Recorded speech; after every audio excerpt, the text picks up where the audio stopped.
Bienvenue à Action Divine Ministries.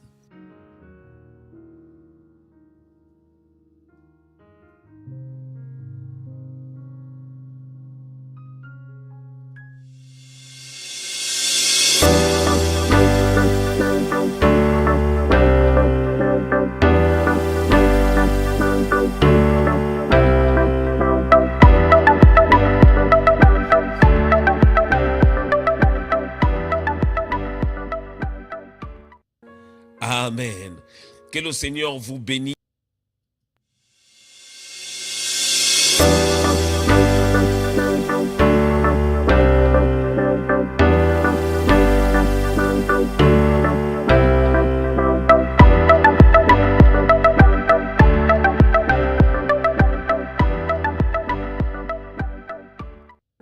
Amen. Que le Seigneur vous bénisse. Voilà, comme je disais, en fait, nous allons parler d'un thème sur l'imposition des mains. J'en parle parce que j'ai l'occasion de fréquenter pas mal d'assemblées. De fois, on m'invite pour aller prêcher ou pour chanter, pour adorer le Seigneur. Et je regarde aussi souvent ce qui se passe dans le monde à travers les réseaux sociaux que le Seigneur a permis que nous puissions avoir aujourd'hui. Nous avons des sites internet, nous avons YouTube, Facebook et tant d'autres. C'est là où nous voyons un peu les dérives, donc certaines choses qui se passent au niveau des assemblées, des églises. On a droit quand même à se poser des questions. Pourquoi ces genres de choses? Et certaines choses que nous voyons découragent même certains qui ne sont pas forcément des nôtres, je dirais, allais-je dire, qui ne sont pas forcément chrétiens, de venir dans nos assemblées.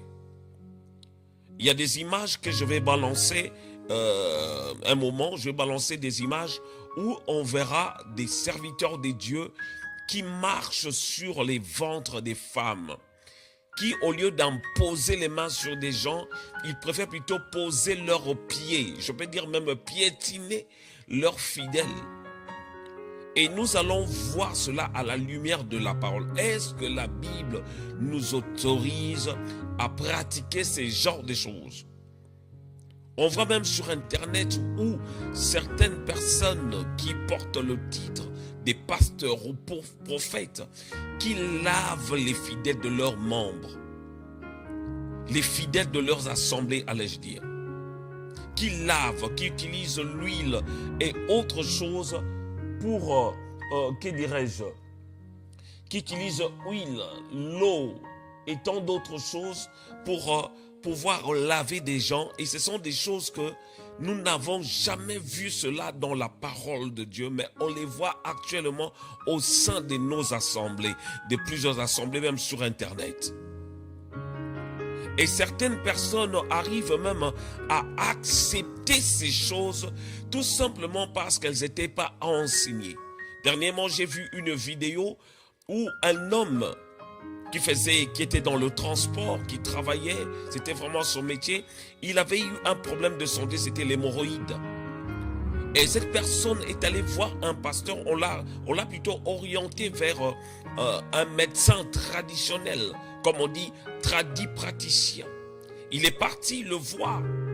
Et ce monsieur s'est battu pour le soigner, mais il n'avait pas toujours la guérison. Or, cette personne était un féticheur. Après, le même féticheur a orienté ce frère d'aller voir un pasteur. Et c'est là où ce fameux pasteur avait abusé, sexuellement parlant, cet homme qui était parti pour chercher une guérison. Et pour lui, comme on l'avait dit, c'est un pasteur, il était convaincu qu'il allait avoir sa guérison. Tout simplement parce que cette personne avait une église, avait un local et il y avait pas mal de fidèles qui venaient dans cette église. Et lorsque cet homme qui portait le titre de pasteur a dit, bon voilà, si tu veux que ton problème d'hémorroïdes puisse s'arrêter, il faut qu'on sorte ensemble. Et cet homme, il a fini par accepter. Et sa maladie ne cessait de s'empirer. Et je comprends le pourquoi le Seigneur m'a mis à cœur vraiment de parler sur ce thème, l'imposition des mains, parce qu'il y a tellement de dérives que nous voyons, même dans des assemblées, même sur Internet. On a droit à se poser des questions. C'est la raison pour laquelle j'ai nommé cette émission « À la lumière de la parole ».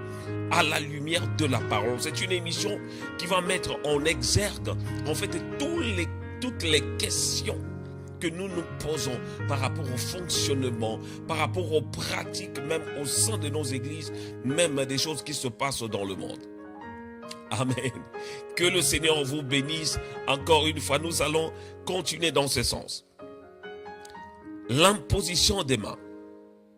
La définition, c'est l'imposition des mains est l'action de poser, d'étendre les mains sur quelqu'un ou sur quelque chose pour le bénir, le guérir, lui conférer un pouvoir. Ça, c'est une définition d'après le dictionnaire. C'est-à-dire l'imposition des mains, c'est l'action de poser, d'étendre les mains sur quelqu'un ou sur quelque chose pour, on a donné même des buts, pour le bénir, pour le guérir, lui conférer un pouvoir.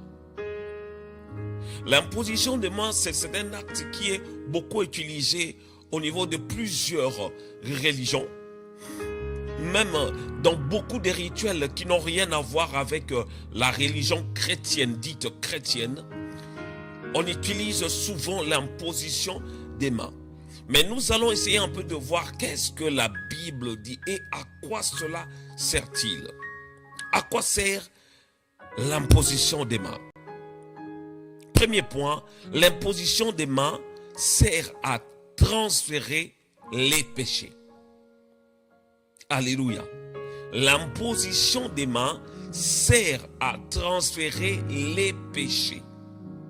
Nous allons lire dans la parole de Dieu, nous allons voir que comment aussi les péchés peuvent être transmis par l'imposition des mains. Pour dire qu'il ne faut pas accepter que n'importe qui t'impose les mains. Voilà. Nous allons lire la parole de Dieu dans le livre de Lévitique, chapitre 16, à partir du verset 20 jusqu'au verset 22. Je reprends. Lévitique, chapitre 16, à partir du verset 20 jusqu'au verset 22. Je lis au nom de Jésus. La Bible dit, lorsqu'il aura achevé de faire l'expiation pour le sanctuaire, pour la tente d'assignation et pour l'autel, il fera approcher le bouc vivant. Aaron posera ses mains sur la tête du bouc vivant et il confessera sur lui toutes les iniquités des enfants d'Israël et toutes les transgressions par lesquelles ils ont péché. Il les mettra sur la tête de bouc, puis il le chassera dans le désert à l'aide d'un homme qui aura cette charge. Verset 22, le bouc emportera sur lui toutes leurs iniquités dans une terre désolée. Il sera chassé dans le désert. Alléluia. Dans ces passages que nous venons de lire, c'était justement ce que Dieu avait ordonné. Il avait demandé à Moïse de dire à Aaron, par rapport au sacerdoce, c'est que Aaron devait faire. Lorsque le peuple de Dieu, chaque année, il fallait que le souverain sacrificateur puisse faire un service pour que le Seigneur puisse pardonner les péchés de son peuple. Et la Bible dit qu'on va choisir un bouc. Et c'est alors que Aaron va poser ses mains sur la tête de ce bouc. Et cela va faire de sorte que les péchés du peuple de Dieu soient transmis maintenant à cet animal, à ce bouc. C'est la raison pour laquelle je disais que en fait l'imposition des mains aussi sert à transférer les péchés. Donc c'est de la même manière que que dirais-je, même les sacrificateurs faisaient au temple, même à l'époque de Jésus, avant justement sa mort et sa résurrection, c'était lorsque quelqu'un pêche, commet un péché, la personne devait amener un animal, dans le temple. Et cet animal, que les sacrificateurs vont tuer cet animal, ils vont faire le même service que faisait Aaron, de sorte que les péchés de cet homme puissent être transférés sur l'animal. Parce qu'auparavant, le Seigneur avait dit, l'âme qui pêche, c'est celle qui mourra. L'âme qui pêche, c'est-à-dire quand quelqu'un pêche, il mérite la mort. Mais après, le Seigneur, il avait ordonné qu'on puisse mettre un animal à la place de la personne. C'est alors que la personne devait apporter un animal au temple, et au temple on va tuer cet animal, on va lui imposer les mains pour que les péchés de cet homme soient transférés dans l'animal, et c'est l'animal qui va mourir à la place de la personne. C'est la raison pour laquelle nous avons l'habitude de dire, comme la Bible nous dit aussi, que Jésus est l'agneau de Dieu. La Bible dit, il s'est donné en rançon pour le salut de plusieurs. C'est de la même manière, il fallait qu'un animal meure pour sauver une personne. C'est de cette manière que Jésus était crucifié à la croix pour pouvoir nous sauver. La Bible dit encore dans 1 Timothée chapitre 5 verset 22.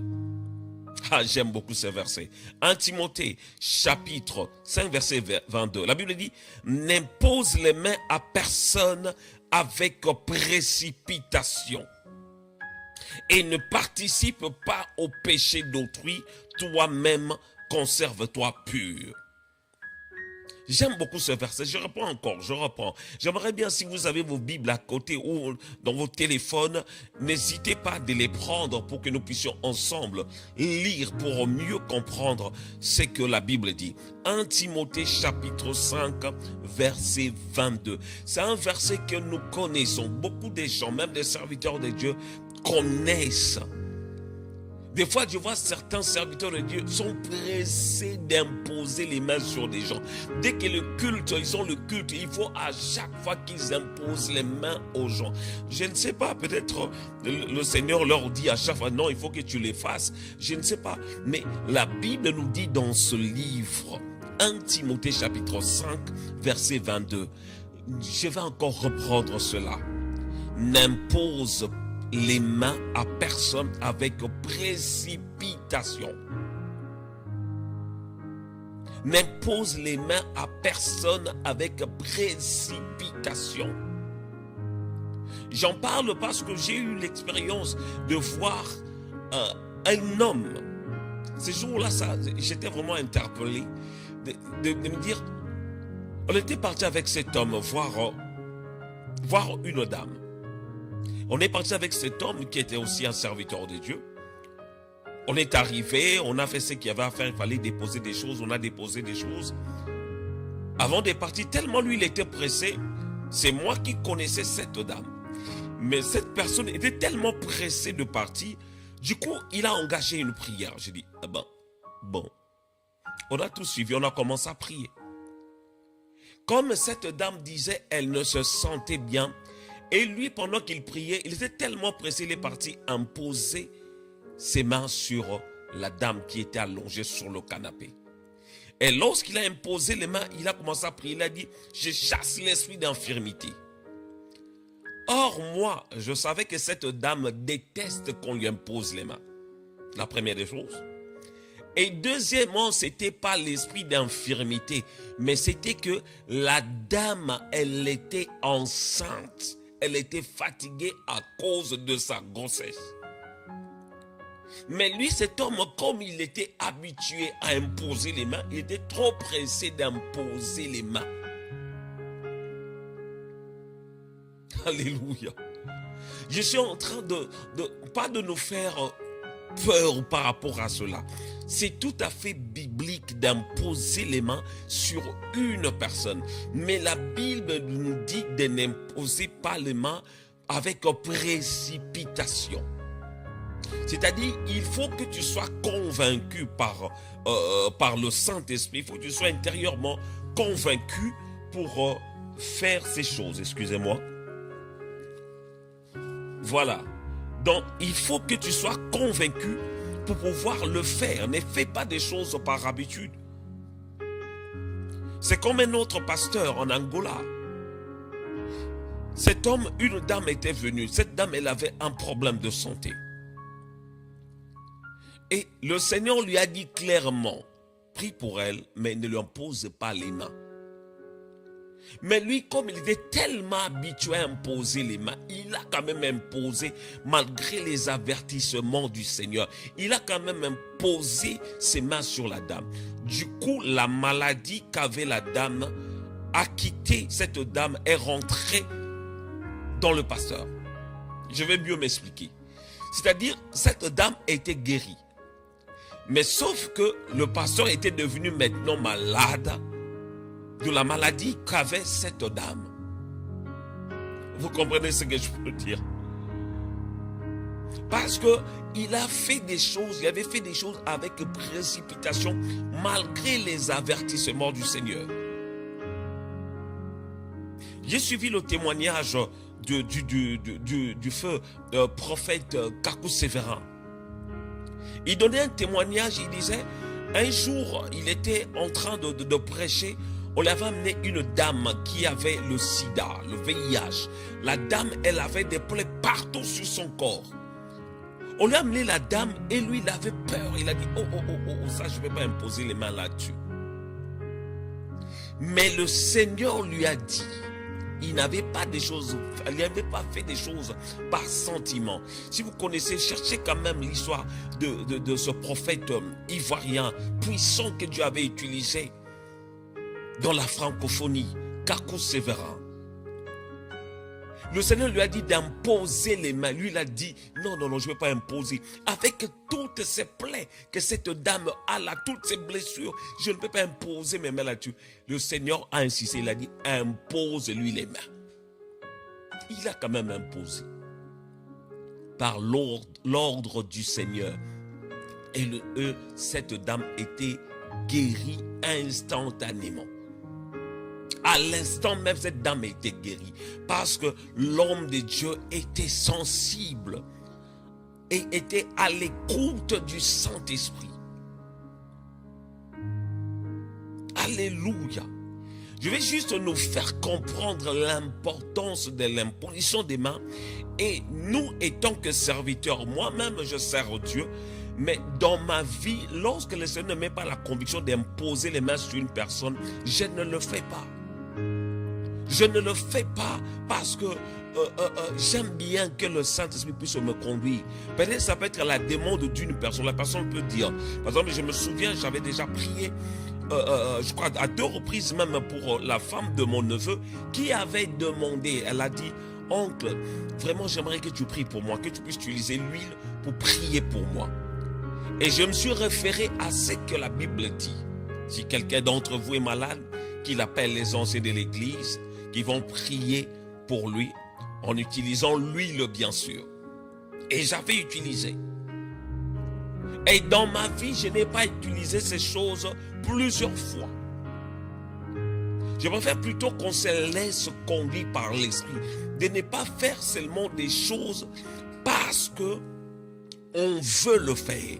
Parce que on doit le faire par habitude. Et on ne laisse pas conduit par le Saint-Esprit. On commence à faire des choses par habitude sans pourtant être à l'écoute du Saint-Esprit.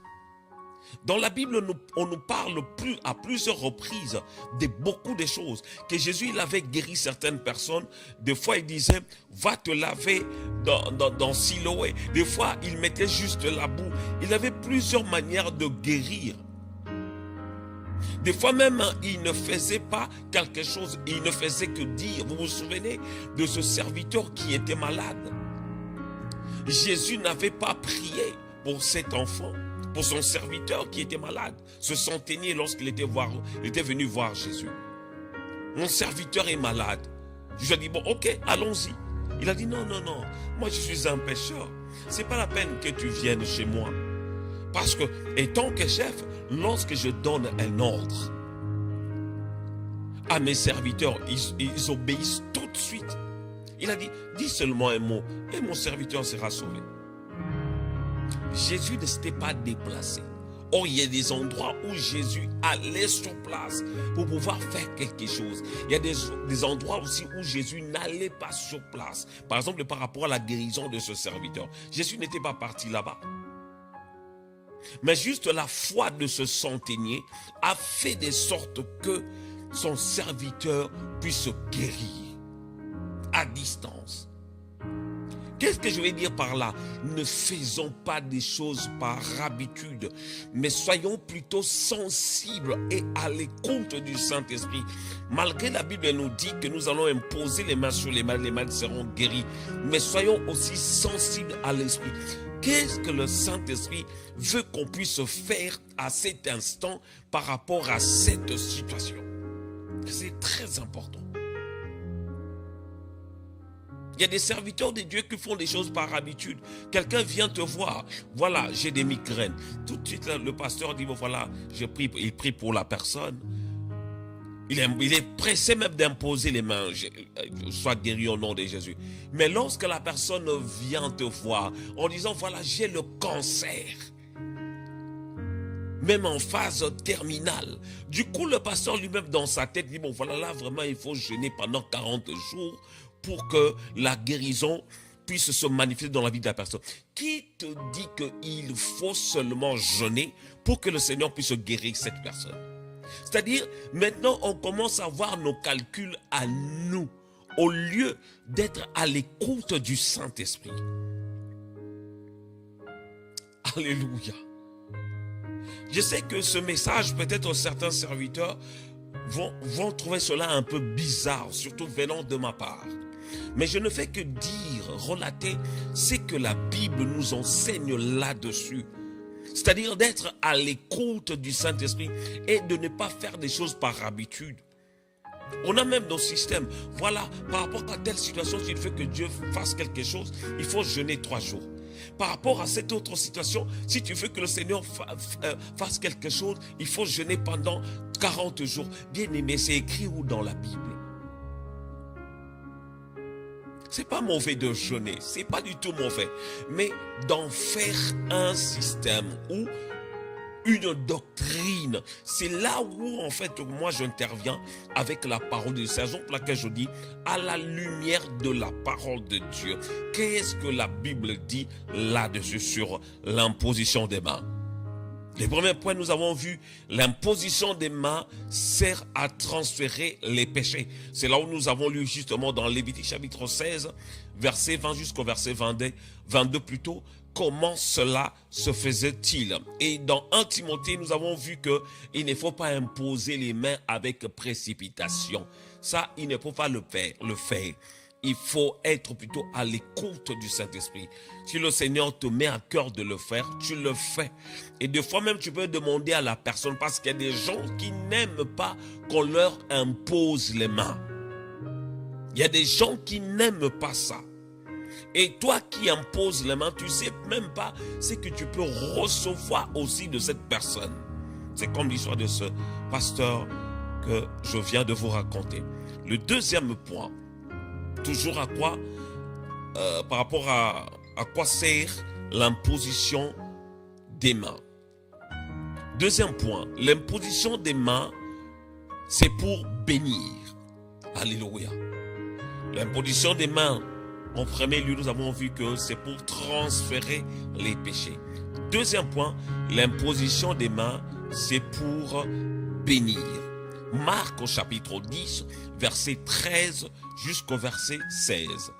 Marc au chapitre 10, verset 13 jusqu'au verset 16. La Bible dit, on lui amena des petits enfants afin qu'il les touchât. Mais les disciples reprirent ceux qui les amenaient. Mais Jésus, voyant cela, fut indigné et leur dit, laissez venir les enfants, laissez venir à moi les petits enfants et que les en empêchez pas, car le royaume de Dieu est pour ceux qui leur ressemblent.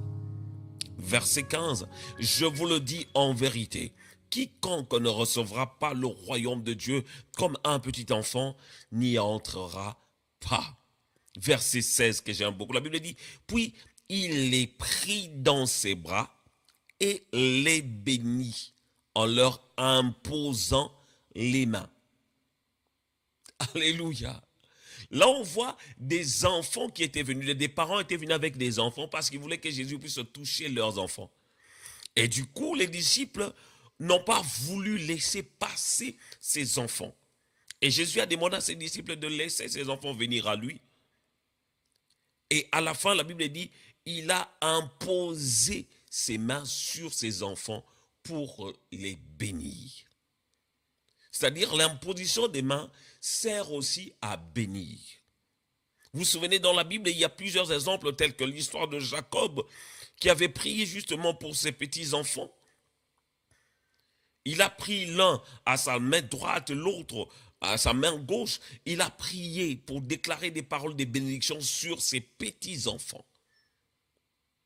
C'est-à-dire, ce n'est pas forcément un serviteur qui doit faire ça. Même un enfant de Dieu, quelqu'un qui est né de nouveau, quelqu'un qui fréquente une assemblée, tu peux faire des sortes aussi que tu pries pour ton enfant, tu pries pour tes enfants, tu leur imposes les mains. C'est tout à fait biblique. Tu peux le faire pour bénir. C'est pas forcément un pasteur. Même toi, étant que parent, tu peux le faire déclarer des paroles, des bénédictions sur ton enfant, déclarer des paroles de bénédiction sur ta progéniture, déclarer des paroles de bénédiction en imposant justement les mains, même sur les membres, ton mari ou ta femme, tu peux le faire. C'est la raison pour laquelle, bien-aimé, n'hésite pas de le faire. Et tant que parent, tu as le pouvoir que Dieu t'a donné, et tant que parent. Et tant qu'enfant de Dieu, tu peux prier. Tu vois ton enfant, il a des difficultés par rapport aux études. Ou il a des difficultés par rapport à telle ou telle autre chose. N'hésite pas, tu peux aller, tu imposes les mains. Tu déclares des paroles, des bénédictions sur sa vie. Tu déclares que le Seigneur lui donne l'intelligence. Tu peux le faire.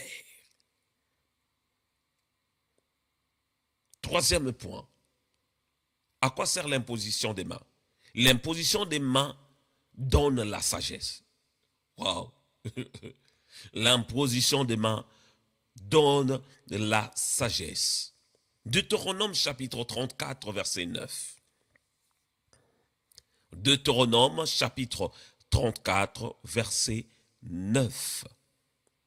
Je lis au nom de Jésus. La Bible dit, Josué, fils de Nun, était rempli de l'esprit de sagesse, car Moïse avait posé ses mains sur lui. Les enfants d'Israël lui obéirent et se conformèrent aux ordres que l'Éternel avait donnés à Moïse. Dans ce passage, on nous parle clairement que Josué, fils de Nun, était rempli de l'esprit de la sagesse, car Moïse avait posé ses mains sur lui. Alléluia.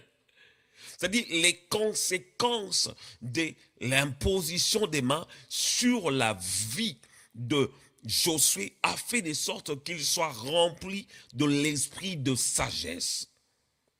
C'est la raison pour laquelle je disais que on peut transférer des choses, même des bénédictions, même la sagesse dans la vie d'une personne en lui imposant les mains. J'ai suivi une fois le témoignage, en fait, d'Alain Moloto, le feu Alain Moloto, qui disait, il voyait l'un de ses enfants qui ne travaillait pas bien à l'école. Il a dit, il a pris ses mains, il a posé sur son enfant et il a déclaré des paroles, des bénédictions. Il a déclaré l'intelligence et la sagesse dans la vie de son enfant. Après cela, son enfant travaillait bien à l'école. Bien aimé, on peut déclarer des paroles sur les enfants que le Seigneur nous donne. On peut déclarer des paroles, on leur impose les mains et puis on déclare. Dans ces passages, nous avons vu l'imposition de main de Moïse a fait de sorte que Josué soit rempli de l'esprit de sagesse. C'est biblique. Deutéronome chapitre 34 verset 9. Je suis en train d'aller point par point afin que nous puissions voir l'importance de ça. Moi, j'ai déjà vu des gens prier. Moi-même, j'en faisais partie. On prie pour quelqu'un qui est possédé. On sent que cette personne a un esprit maléfique. Mais on lui impose des mains. Waouh. La Bible dit, voici les miracles qui accompagnera ceux qui auront cru en mon nom. Ils chasseront les démons. On n'a pas dit qu'ils imposeraient les mains aux démoniaques, aux possédés pour chasser leurs esprits, des esprits maléfiques. Autrefois, on a prié pour des gens, tu chasses, tu sais que cette personne est possédée, mais tu imposes les mains.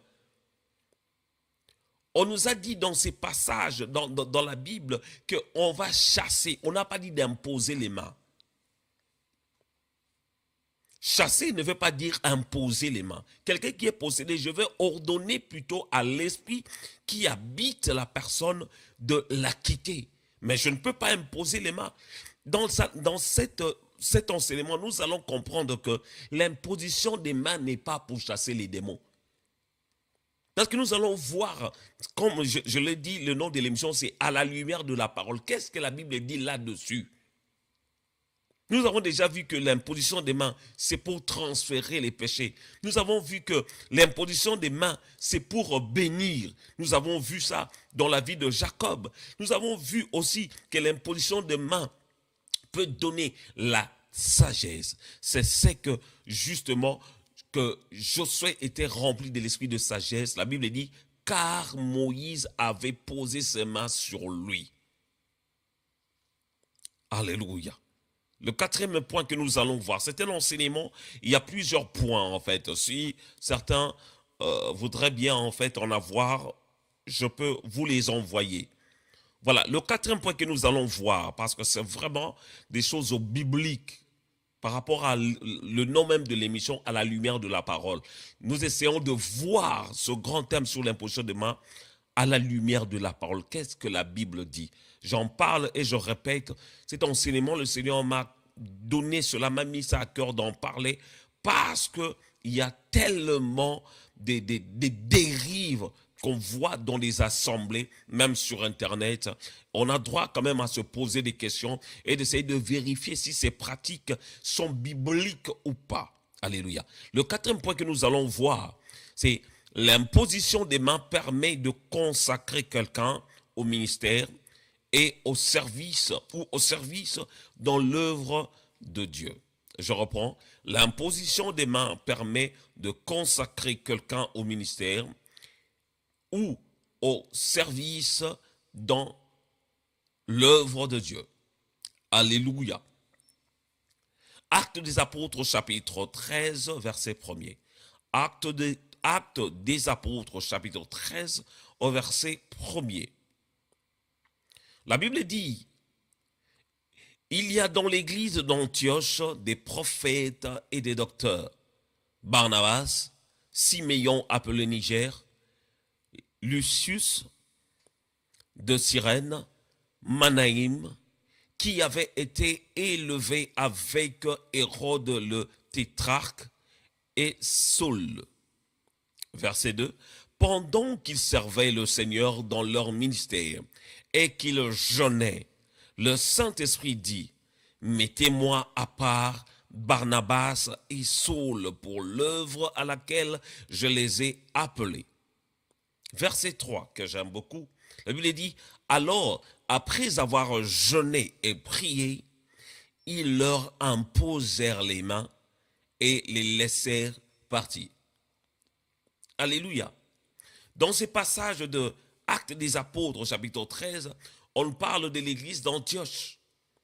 Que pendant qu'ils jeûnaient, pendant qu'ils priaient, et c'est alors que le Saint-Esprit a dit justement de mettre à part Paul, Saul et Barnabas pour l'œuvre, de les mettre à part.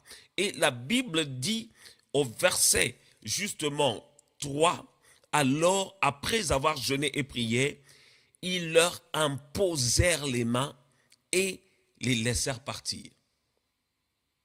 Ils ont prié pour les apôtres, ces serviteurs, parce que ils étaient tous à Antioche et il y avait plusieurs serviteurs. Beaucoup étaient des prophètes et des docteurs. Mais là, c'était par l'ordre du Saint-Esprit qu'ils ont ordonné en fait ces serviteurs Paul et Barnabas, parce que le Saint-Esprit avait parlé. Dans beaucoup d'assemblées, de foi, on consacre des gens par sentiment. Ah, cette personne, il évangélise, à lui, on va le consacrer évangéliste. Mais des fois, ça tombe à côté. Vous consacrez quelqu'un parce que vous le voyez évangéliser de foi. Il prêche dans la rue, il gagne des âmes. Qui te dit que c'est un évangéliste? Qui te dit que c'est un apôtre? On le fait peut-être parce que la personne arrive à soutenir l'œuvre de Dieu. Ah là, maintenant, lui, vraiment, il sera un diacre. Il sera diaconèse. Il va faire tel ou tel service par rapport à ce que vous voyez. Et qu'est-ce que le Seigneur vous a dit par rapport à la personne? Qu'est-ce que le Seigneur vous a dit? Dans ce passage, on nous montre clairement, je reprends encore, la Bible dit, à partir du verset 1er, Actes des Apôtres chapitre 13, verset 1er, la Bible dit, il y avait dans l'église d'Antioche des prophètes et des docteurs. Barnabas, on a cité leur nom, Barnabas, Siméon appelé Niger, Lucius de Cyrène, Manaïm qui avait été élevé avec Hérode le Tétrarque et Saul. La Bible dit au verset 2, pendant qu'ils servaient le Seigneur, ils étaient déjà au service du Seigneur dans le ministère. Et la Bible dit, et qu'ils jeûnaient, le Saint-Esprit dit, par l'ordre du Saint-Esprit, mettez-moi à part Barnabas et Saul pour l'œuvre à laquelle je les ai appelés. Et au verset 3, les serviteurs qui étaient là, ils n'ont fait que exécuter l'ordre du Saint-Esprit. La Bible dit, après avoir jeûné et prié, ils leur imposèrent les mains et les laissèrent partir. Alléluia. Et Actes des Apôtres, chapitre 6, verset 5 jusqu'au verset 6, je vais lire, la Bible dit, cette proposition plut à toute l'assemblée.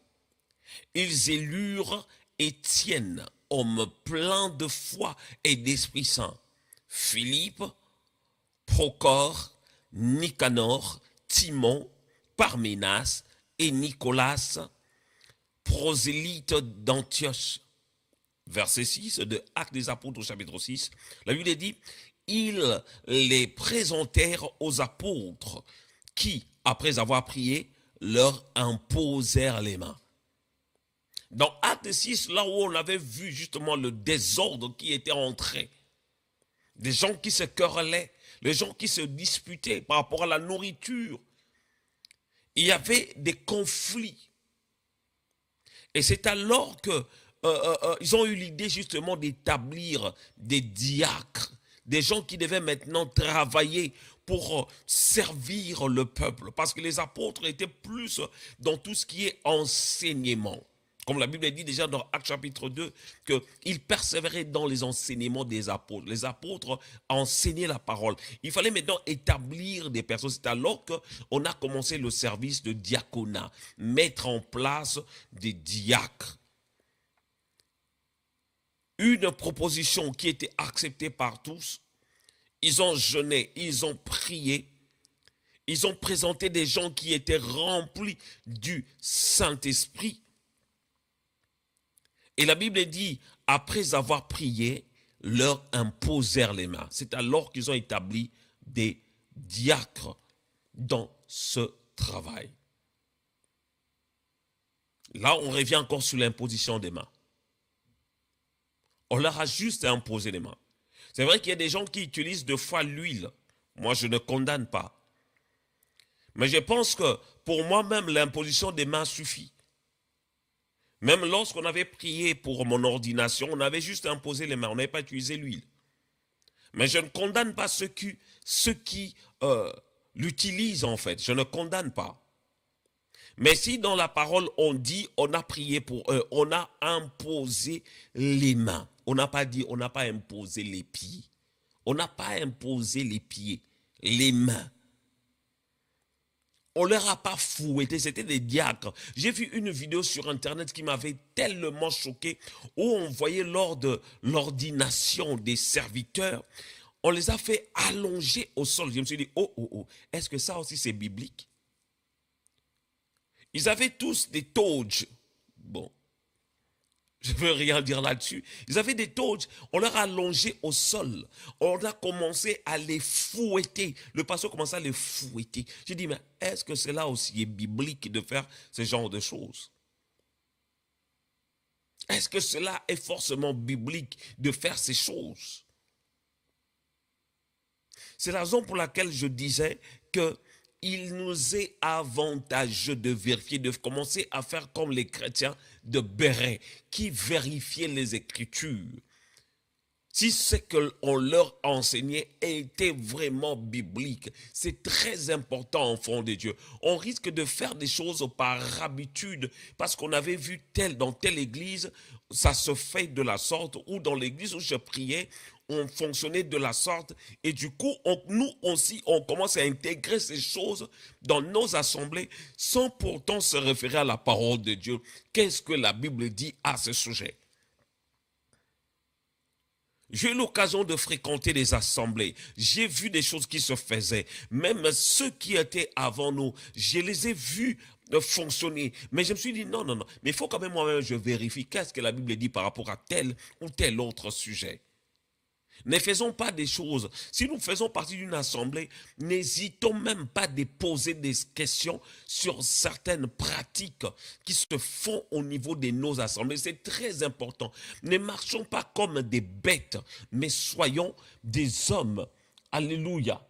Soyons des gens qui veulent connaître et comprendre les choses de Dieu. N'acceptons pas n'importe quoi sans avoir des fondements bibliques. C'est la raison pour laquelle, serviteurs de Dieu, il est hyper important pour nous de pouvoir enseigner sur les doctrines, sur la saine doctrine. Qu'est-ce que la Bible dit? C'est bon de prêcher sur la bénédiction. Ah, vous allez voyager. Amen. Vous allez avoir des papiers. Amen. C'est beau, c'est bien. Mais donnez-nous des enseignements qui nous feront grandir, afin que nous puissions comprendre aussi la saine doctrine. Qu'est-ce que la Bible dit? Quels sont les fondements, des enseignements, des bases, qui feront de sorte que partout où nous irons, nous allons ramener justement ce que nous avons reçu justement de vous, nos conducteurs, nos serviteurs. Alléluia. On a imposé les mains aux apôtres. On a imposé les mains à Paul et Barnabas pour une mission parce que c'était par l'ordre du Saint-Esprit. Et on a vu encore, on a prié justement pour Étienne et les autres en leur établissant comme des diacres. On a prié pour eux en leur imposant les mains. Là, je n'ai pas vu des fouets. On ne les a pas fouettés. Je réponds encore là-dessus. N'acceptez pas qu'on puisse commencer à vous fouetter lorsqu'on commence à vous faire l'ordination. On commence à prier pour vous, pour vous consacrer. Ce n'est pas du tout biblique. Alléluia. 5e point. L'imposition des mains pour guérir les malades. L'imposition des mains, c'est pour guérir aussi les malades. Je suis en train de citer un peu l'importance. À quoi sert l'imposition des mains? Là, c'est le 5e point. L'imposition des mains pour guérir. Donc, sert à guérir les malades. Matthieu chapitre 16, verset 17 jusqu'au verset 18. La Bible dit, « Voici les miracles qui accompagneront ceux qui auront cru. En mon nom, ils chasseront les démons, ils parleront des nouvelles langues, ils saisiront des serpents, s'ils boivent quelque breuvage mortel, il ne leur fera point de mal. Ils imposeront les mains aux malades et les malades seront guéris. Alléluia, que j'aime ce passage. Marc chapitre 16, verset 17 jusqu'au verset 18. Là, c'était les paroles de Jésus. Ce n'était pas quelqu'un d'autre qui parlait, c'était Jésus lui-même qui parlait, qui disait, voici les miracles qui accompagneront ceux qui auront cru. En mon nom, ils chasseront les démons. Ce n'est pas au nom d'un prophète. Ce n'est pas au nom de je ne sais pas de qui. Mais c'est au nom de Jésus. Ils chasseront les démons. Des fois, nous cherchons des tactiques. Je ne sais pas d'où ça vient. Je ne sais pas. Des fois, je vois des fois des gens, quand ils font la délivrance ou ils prient pour quelque chose, des fois, ils citent certains noms pour ne pas le dire ici parce que je sais que ça va scandaliser beaucoup de personnes. Pour chasser les démons, ici, le Seigneur a parlé seulement de son nom. À mon nom, ils chasseront les démons. À mon nom. Il n'y a pas autre chose là. Oh Seigneur, que le Seigneur nous aide. Il a dit, en mon nom, vous chasserez les démons. Donc, c'est-à-dire, quand je vois quelqu'un qui est possédé, je n'ai pas besoin de faire beaucoup de prières, faire je ne sais pas comment. Je vais directement au nom de Jésus. Parce que même les démons connaissent le nom de Jésus. Et ils prennent fuite quand ils entendent parler du nom de Jésus. Mais là, même la Bible nous dit, résistez au diable et il fuira loin de vous. Ça veut dire que nous avons l'autorité. Alléluia. Permettez-moi d'aller dans ce sens. Nous avons l'autorité, nous avons le pouvoir sur nous. Ne cherchons pas d'autre manière. Il y a des gens qui disent que voilà, j'essaie de faire telle prière, ça n'a pas marché. J'essaie de faire tel ça. Et lorsque j'ai fait comme ça, c'est alors que les démons étaient partis. Bien-aimés, nous n'avons que le nom de Jésus. C'est un nom tellement puissant qui fait trembler même les satanistes. Alléluia. Voici les miracles qui accompagneront ceux qui auront cru. En mon nom, ils chasseront les démons. Ils parleront des nouvelles langues. Ils saisiront des serpents. S'ils boivent quelques breuvages mortels, il ne leur fera point de mal. Et après, ils imposeront les mains aux malades et les malades seront guéris. Donc cela veut dire que l'imposition des mains, c'est pour guérir. C'est-à-dire quand quelqu'un est malade, bien aimé, n'hésite pas. C'est tout à fait biblique. Si le Seigneur ne guérit pas la personne, ça c'est son problème. Mais toi, étant qu'enfant de Dieu, la Bible te dit justement d'imposer les mains. Quelqu'un est malade, tu demandes à la personne dit voilà, je vais prier pour toi, je peux t'imposer, mais la personne accepte, tu pries. Tu ne fais que répéter ce que la Bible dit. C'est la raison pour laquelle moi j'ai l'habitude de dire qu'une prière faite avec un verset biblique, elle est aussi puissante en fait. Alléluia. Je viens prier pour quelqu'un qui est malade, j'impose, mais je dis Seigneur, la Bible me dit, dans le livre de Marc au chapitre 16, au verset 18, la Bible dit, ils saisiront des serpents, s'ils breuvent quelques breuvages mortels, il ne leur fera point de mal. Ils imposeront les mains aux malades et les malades seront guéris. Seigneur, moi je viens imposer les mains à cette personne qui est malade, Seigneur. Je veux qu'il soit guéri au nom puissant de Jésus. Et je rentre à la maison, je fais action de grâce. Seigneur, je te bénis parce que tu as guéri mon frère. Je te bénis parce que tu as guéri ma soeur. Parce que c'est sa parole. Alléluia. Luc chapitre 4, verset 40. C'est là où nous allons voir justement l'accomplissement de ces choses. La Bible dit, après le coucher du soleil, tous ceux qui avaient des malades atteints de diverses maladies, les lui amenèrent. Il imposa les mains à chacun d'eux et il les guérit. Des démons aussi sortirent de beaucoup de personnes en criant et en disant, tu es le Fils de Dieu.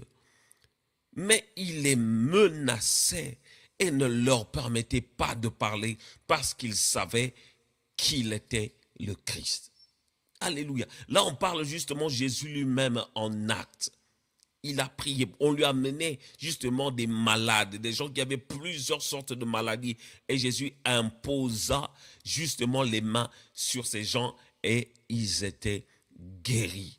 Alléluia. N'hésite pas, homme de Dieu, quand quelqu'un est malade, bien aimé, tu imposes les mains, tu pries pour la personne, tu demandes. Parce qu'il y a des gens qui n'aiment pas qu'on leur impose les mains. Tu peux leur demander, s'ils veulent bien, vous leur imposez les mains. J'en parle parce que moi-même, je fais partie de ceux qui n'acceptent pas l'imposition des mains de n'importe qui. Voilà, il y a des gens qui ont eu la grâce de prier. Je dirais que j'étais convaincu qu'ils puissent prier pour moi. Ils ont fait cela. Mais je ne peux pas accepter que n'importe qui impose les mains. Comme aussi même dans nos assemblées, il y a des gens qui n'aiment pas ça. Parce que des fois, ils ne connaissent pas ta foi. Ils ne connaissent pas ta vie. Ils n'aiment pas cela.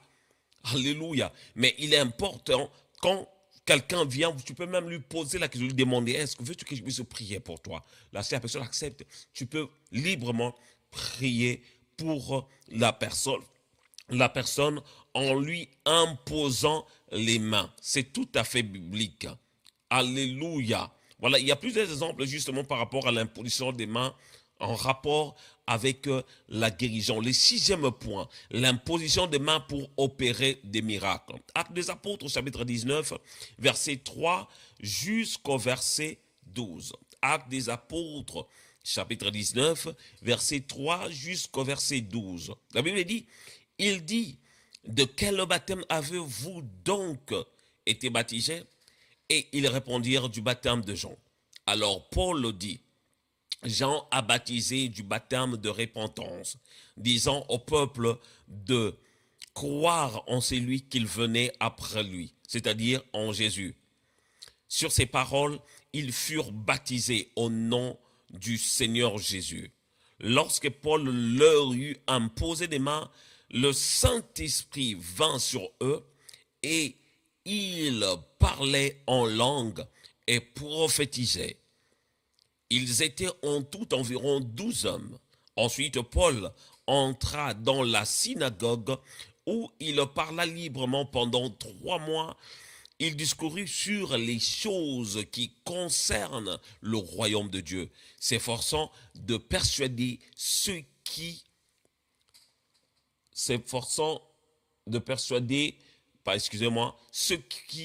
l'écoutaient. Alléluia. Bon, c'était une longue quand même lecture, mais là ça nous parle de l'imposition des mains pour opérer des miracles qui s'étaient opérés par imposition de mains. Alléluia. Et dans le septième point, c'est l'imposition des mains pour recevoir les dons spirituels. Ça aussi, ça ici, c'est dans 1 Timothée chapitre 4, verset 14. La Bible dit, je reprends pour ceux qui prennent note, 1 Timothée chapitre 4, verset 14. Ne négligez pas le don qui est en toi et qui t'a été donné par prophétie avec l'imposition des mains de l'assemblée, l'imposition des mains de l'assemblée des anciens. Alléluia. Le don qui t'a été donné par prophétie avec l'imposition des mains. Les dons qu'avait reçus Timothée par prophétie et par l'imposition des mains de l'assemblée des anciens. Alléluia. Quelqu'un peut recevoir justement le don de Dieu lorsqu'on prie pour la personne en lui imposant les mains. C'est tout à fait biblique. Et la Bible dit au verset 6 de Timothée chapitre 1 verset 6, je reprends, de Timothée chapitre 1 verset 6, la Bible dit, c'est pourquoi je t'exhorte à ranimer le don de Dieu que tu as reçu par l'imposition des mains. Le don de Dieu que tu as reçu par l'imposition des mains. Alléluia, alléluia. Aujourd'hui, nous avons vu les 7 points par rapport à l'imposition des mains. Parmi tous ces points que nous venons de voir, bien-aimés, il n'y a aucun verset qui atteste que nous devons poser nos pieds sur des personnes pour les guérir. Il n'y a aucun verset qui nous dit que nous devons demander aux femmes de se déshabiller en utilisant l'huile pour leur oindre. Aucun verset. La Bible ne nous donne pas un verset biblique là-dessus. Je parle justement de ces choses parce qu'il y a tellement de dérives, des choses qui se font actuellement dans des assemblées qu'on voit même sur Internet. On a droit à se poser des questions. Des choses qui n'ont pas des fondements bibliques. Bien-aimés, réveillons-nous. N'acceptons pas n'importe quoi. Si un serviteur de Dieu veut faire quelque chose, tu vois quelque chose dont tu n'es pas d'accord, tu vas te référer à la parole de Dieu. Il y a certaines pratiques qui se faisaient dans l'Ancien Testament. Aujourd'hui, on ne le fait plus. Peut-être que lorsque quelqu'un pêche, il devait amener un animal au temple et le serviteur de Dieu va tuer cet animal, va transférer les péchés de cet homme sur l'animal.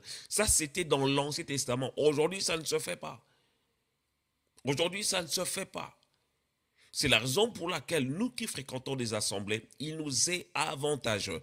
Il est hyper important que nous puissions vérifier des choses.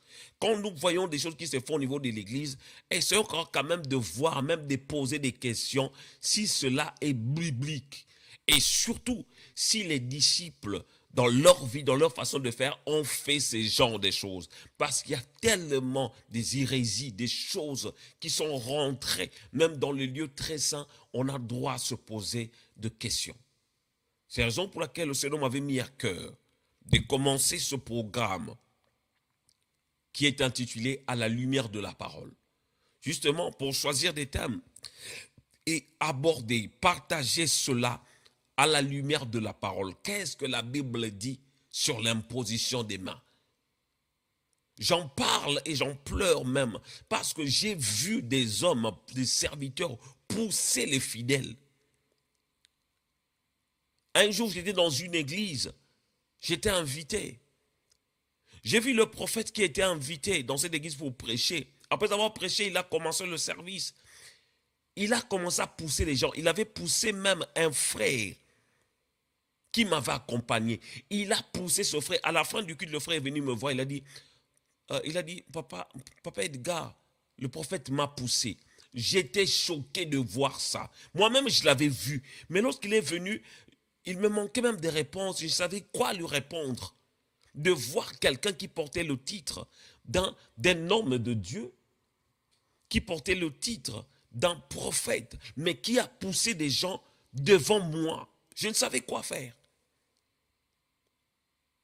Bien aimé, je vais dire aux hommes de Dieu et aux servantes de Dieu, si Dieu veut faire tomber une personne dans nos cultes, il va le faire. Nous risquons de devenir comme Uza, des gens qui voulaient aider, Uza voulait aider Dieu. Le chariot voulait, où on avait mis l'arche de Dieu, voulait tomber et lui, il a intervenu pour empêcher que l'arche ne tombe. Et il était frappé par le Seigneur. Nous voulons commencer à aider Dieu. Bien aimé, c'est une erreur. On ne peut pas aider Dieu. Si Dieu ne veut pas faire tomber une personne, il ne le fera pas. Toi, tu n'as pas besoin de l'aider en poussant des gens. Moi-même, je suis un témoin oculaire. J'ai déjà vu ça. Des gens même qui ont des techniques, comment faire tomber des gens. Moi-même, étant que serviteur, je suis un prédicateur de l'évangile. J'ai déjà vu ça dans les assemblées. Bien-aimés, répandons nos serviteurs. Ne faisons pas des choses, ne touchons pas aux fétiches, ne touchons pas à la magie pour pouvoir, comme si on voulait aider Dieu. Si Dieu veut faire tomber des gens, il va le faire. Toi, n'essaye pas de pousser des gens. Moi-même qui vous parle, j'ai déjà expérimenté cela, que dans un culte, on était en train d'adorer le Seigneur. On adore le Seigneur et le Seigneur lui-même, il a commencé à toucher des gens. Des gens tombaient dans la salle sans qu'on leur imposait les mains. Alléluia. Je vais vous raconter une histoire. Lorsque j'étais en Angola, je servais le Seigneur. J'étais formé dans une assemblée. Et un jour après le séminaire, le pasteur nous a appelés, parce que nous, on était préparés pour le ministère. On nous appelait à l'époque des disciples. On nous préparait pour le ministère, on était au nombre, je crois, de 7 ou de 10. On nous a appelés, bon voilà, vous les disciples, vous pouvez prier pour les fidèles. on a commencé à prier. Un de nos frères qui était là, qui était nouvellement venu d'Angola, de Kinshasa, lorsqu'il imposait les mains sur des gens, il disait tekit, des gens tombaient. Toutes les personnes qui venaient, quand il disait tekit, les gens tombaient. Et moi, à l'époque, c'était dans les années 95. Je venais à peine de me convertir, d'accepter le Seigneur. Et lorsque je voyais des gens tomber, et moi j'étais choqué. Moi je priais, j'ai imposé les mains, personne n'est tombé. J'étais choqué, je disais, Seigneur, qu'est-ce qui se passe? Est-ce que je suis puissant ou pas? Mais pourquoi seulement lui? Lui, il impose les mains, des gens tombent. Et moi, je ne tombe pas. Ces jours-là, j'étais rentré chez moi triste. Parce que lorsque j'ai posé des mains, personne ne tombait. Seulement ce frère qui était venu nouvellement de Kinshasa, lorsqu'il imposait les mains, des gens tombaient. J'étais frustré, en même temps triste. Et c'est comme ça. Arrivé en France, on m'a envoyé en mission, ça et là. J'étais à Bressuire, j'étais à Niort, j'étais à Nantes, j'étais un peu ça et là pour le ministère où on m'envoyait. On priait pour des gens, on prêchait. Mais jusqu'à ce que je commençais à voir le Seigneur se manifester dans sa puissance, rien que par la louange et l'adoration. On chante, je me souviens d'un culte, on avait journée ce culte, on a commencé à chanter, mais il y avait une forte lourdeur dans la salle. On sentait que quelque chose n'allait pas. À un moment, le Seigneur m'a donné une chanson. Jéhovah est son nom. J'ai commencé à entonner cette chanson. Une forte onction s'est manifestée dans la salle et les gens commençaient à tomber sous l'onction. J'ai vu ça à Bressuire. Ceux qui sont de Bressuire, de Poitou-Charentes, de l'assemblée que j'ai dirigée, peuvent se souvenir de ce jour-là. De ce que le Seigneur faisait, rien que par l'adoration. Bien-aimé, faire tomber des gens, cela n'atteste pas forcément qu'il y a la puissance de Dieu. Parce qu'il y a des gens aussi qui poussent des gens. Mais il y a aussi, ça peut aussi attester que voilà, il y a la puissance. Parce que quelqu'un peut tomber parce qu'il y a une forte onction. La puissance de Dieu qui peut faire tomber la personne. Ça peut arriver. Même le jour de l'arrestation de Jésus, lorsque les gens sont venus arrêter Jésus, ils ne savaient pas qui était Jésus. Ils ne savaient pas. Lorsqu'il a dit c'est moi, ces gens-là sont tombés. C'est dans la Bible. C'est-à-dire que ça peut arriver dans une assemblée, des gens tombent sous l'onction. Ça peut arriver. Mais nous, serviteurs de Dieu, ne cherchons pas à aider le Seigneur en faisant pousser des gens exprès. Si le Seigneur veut faire tomber une personne, lui-même il sait ce qu'il fait lorsqu'une personne tombe sous l'onction. N'aidons pas le Seigneur en poussant des gens. Arrêtons de faire ce genre de choses. Répentons-nous. Et le Seigneur sera glorifié. Bien-aimé, je n'étais qu'une bouche. J'étais qu'une bouche qui criait dans le désert. Encore ce soir. Pour nous parler sur l'imposition des mains.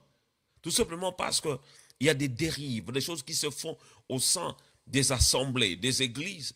On a le droit à se poser des questions. Pourquoi ces choses? Et essayer aussi, à la lumière de la parole, pour éclairer la lanterne, pour faire comprendre aux gens qu'est-ce que la Bible dit sur l'imposition des mains. Nous allons revenir, toujours dans notre émission, à la lumière de la parole, pour parler aussi d'autres sujets. Et je crois que le Seigneur nous bénira. J'aimerais qu'on puisse prier par rapport à ce message. Seigneur, oh Dieu, je n'étais qu'un simple instrument pour pouvoir parler de ta part. Qui suis-je moi pour juger? Parce que moi-même, je peux tomber, Seigneur, oh Dieu, dans les mêmes erreurs. Mais Seigneur, ma prière est que tu puisses nous aider, afin que nous puissions être sensibles à l'esprit, pour faire des choses selon toi et non selon nous. Oh, parce qu'il est écrit, avec Dieu, nous ferons des exploits. Nous voulons faire des exploits avec toi. Aide-nous à comprendre ton langage. Aide-nous à comprendre, Seigneur, et à discerner ta volonté pour faire des choses selon toi et non selon nous. Que la gloire te revienne. Je bénis toutes les personnes qui étaient connectées sur YouTube, sur Facebook, même sur TikTok, pour pouvoir suivre ce programme. Bénis-les et accorde-leur, Seigneur, au Dieu, toutes sortes de bénédictions, Seigneur. Que la gloire te revienne au nom puissant de Jésus. Amen. Que le Seigneur vous bénisse. C'était votre serviteur, l'évangéliste Edgar Kongolo. Et je vous dis À très bientôt. Bye bye.